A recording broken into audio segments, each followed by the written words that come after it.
Berkenaan dengan perkembangan penyidikan perkara dugaan tindak pidana korupsi pada Kementerian Pendidikan, Kebudayaan, Riset, dan Teknologi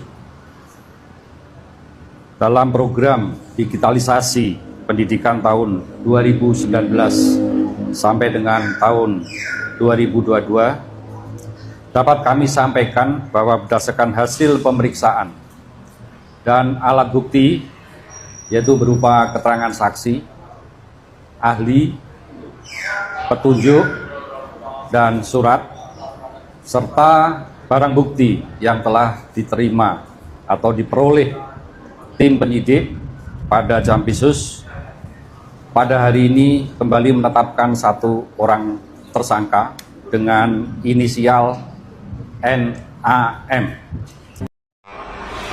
Mantan Menteri Pendidikan, Kebudayaan, Riset, dan Teknologi Nadiem Makarim ditetapkan sebagai tersangka kasus dugaan korupsi pengadaan laptop berbasis Chromebook. Setelah penetapan tersangka itu, Nadiem langsung ditahan oleh Kejaksaan Agung RI. Bahkan untuk kepentingan penyidikan, tersangka Nadiem akan dilakukan penahanan di rutan selama 20 hari ke depan tanggal 4 September 2025. Penahanan tersebut akan dilakukan di Rutan Salemba Cabang Kejaksaan Negeri Jakarta Selatan. Hal itu disampaikan Direktur Penyidikan pada Jaksa Agung Muda Bidang Tindak Pidana Khusus atau Jampitsus, Nur Cahyo Jungkung Matjo, dalam jumpa pers di kantor Kejaksaan Agung, Kamis 4 September 2025. Sebelumnya, pemilik nama lengkap Nadiem Anwar Makarim tersebut tersangkut dugaan korupsi laptop. Kejagung menetapkan Nadiem sebagai tersangka dugaan korupsi pengadaan laptop berbasis Chromebook.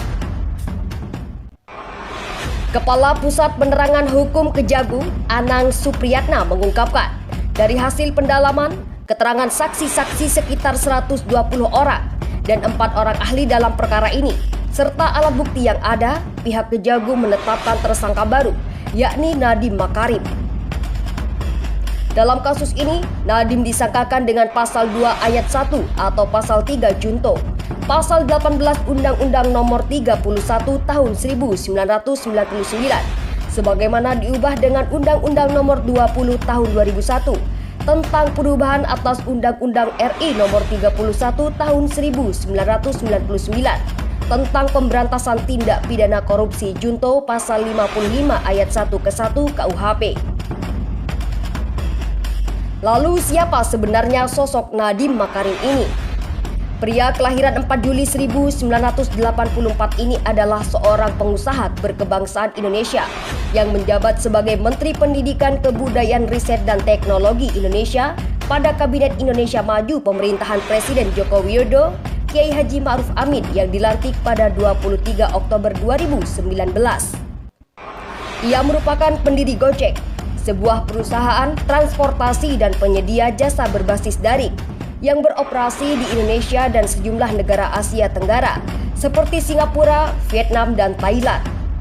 Cukup banyak sederet pencapaian dalam karirnya, namun sayang dia harus berurusan dengan hukum atas kasus korupsi di era pemerintahan Prabowo Subianto saat ini.